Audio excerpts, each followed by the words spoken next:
Hi friends, welcome to properties. Friend, షాద్ నగర్లో మీరు లో బడ్జెట్లో ప్లాట్ తీసుకోవాలనుకుంటున్నారా? అయితే ఈ ప్రాపర్టీ మీకోసమే ఫ్రెండ్స్. ఇది friends old DTCP layout friends. ఇది మనకు కమదనం విలేజ్ దగ్గర న్యూ జూ పార్క్ కి జస్ట్ మనకు 200 డిస్టెన్స్ లో ఉంటుంది ఫ్రెండ్స్. మనకు షాద్ నగర్ నుంచి జస్ట్ మనకు 5 కిలోమీటర్స్ రేడియస్ లో ఉంటుంది ఫ్రెండ్స్. మనకు DTCP లేఅవుట్ ఇది 146 స్క్వేర్ యార్డ్స్ నుంచి మనకు 1000 స్క్వేర్ యార్డ్స్ దాకా అవైలబుల్ ఉంది ఫ్రెండ్స్. మనకి ఇందులో అయితే షాద్ నగర్ కి చాలా నియర్ బై ఉంటుంది ఫ్రెండ్స్ ఈ సైట్. మనకు ఇప్పుడు తీసుకొని ఒక 5 years తర్వాత మాకు మంచి రిటర్న్ వచ్చే వెంచర్ ఏదైనా ఉందని మీరు ఒకవేళ అడిగితే మాత్రం నేను ఖచ్చితంగా 100% ఇదే వెంచర్ అని చెప్పి నేను సై చేయగలుగుతాను. ఎందుకని అంటే మనకు చుట్టుపక్కల సినీ వాళ్ళు కూడా చాలా మంది ఉన్నారు. ప్లస్ ఇంకోటి ఏంటంటే మనకి న్యూ జూ పార్క్ చాలా నియర్ బైలో ఉంటుంది.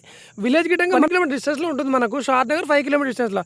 ఇప్పుడు మీకు మార్కెట్లో నడుస్తున్న కొత్త వెంచర్ల ప్రైస్ కన్నా చూసుకున్న గిట్టక మీకు 30-40% మీకు ఇంకా తక్కువ రేట్లో ఇప్పిస్తాం ఫ్రెండ్స్. ఎందుకంటే DTCP లేఅవుట్ ఇందులో మనకు డెవలప్మెంట్ కాస్త తక్కువ ఉంటుంది. కానీ కాకపోతే ఇప్పుడు తీసుకొని మీరు ఒక 5 years తర్వాత మళ్ళీ అమ్మాలనుకున్న మీకు మంచి ప్రైస్ వాళ్ళు అమ్మి పెట్టే పూచి కూడా మాదే ఫ్రెండ్స్. ఎవరైనా ప్రాపర్టీస్ కావాలనుకుంటే మా ఛానల్ సబ్స్క్రైబ్ అండ్ లైక్ చేయడం మర్చిపోకండి ఫ్రెండ్స్. Thank you.